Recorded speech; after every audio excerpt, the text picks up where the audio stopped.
तो गायक संजीव सिंह आप सब तमाम भोजपुरिया समाज के बार बार प्रणाम करते हैं। अपना नया यूट्यूब चैनल भोजपुरिया जोन में आप सबके स्वागत है। आज के एगो बहुत ही सुंदर भजन भगवान शंकर के, भगवान भोले दानी के एगो बहुत ही सुंदर कजरी के भाव बा और कजरी भजन हो। बरसात के मौसम शुरू हो गई बा और यही मौसम में भगवान के कजरी गावल जाला। बड़ा सुंदर लय बा, आप सबके बीच में रखा तानी। अगर आप सबके हमार भजन अच्छा लगे तो हमारा चैनल के प्यार दुलार आशीर्वाद में सब दिले रखे लोगिन। कि बरसेला बदरिया किरी मुझिम पड़ेला फुहरिया रामा, बरसेला बदरिया किरी मुझिम पड़ेला फुहरिया रामा।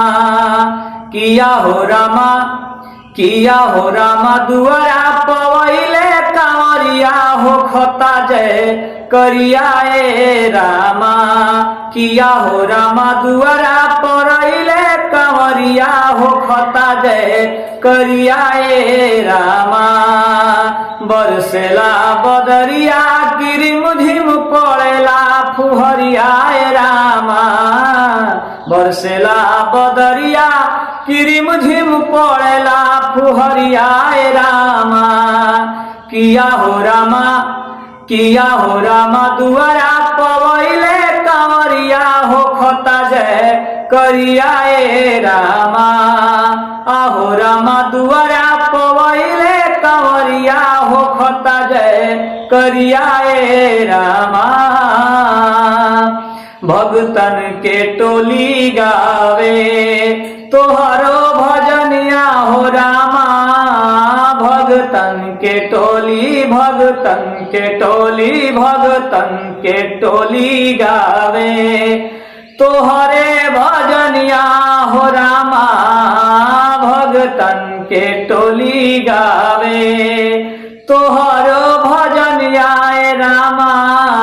किया हो भोला, किया हो भोला भगतन पडालो नजरिया हो खता जय करिया रामा। किया हो भोला भगतन पे डालो नजरिया हो खता जय करिया रामा। हो तू दानी बाबा कहीं कथी बतिया हो रामा। तू दानी हौवा, तू दानी हौवा, तू दानी बाबा कहीं कथी बतिया हो रामा। किया हो रामा, किया हो रामा भगता बनल बा भिखरिया हो खता जय करिया रामा। किया हो रामा भगता बनल बा भिखरिया हो खता जय करिया रामा। बरसेला बदरिया किरिम झिम पड़ेला फुहरिया हो रामा।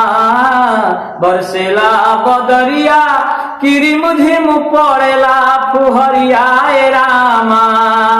किया हो रामा, किया हो रामा दुआरा पवैले कांवरिया हो खता जय करिया रामा।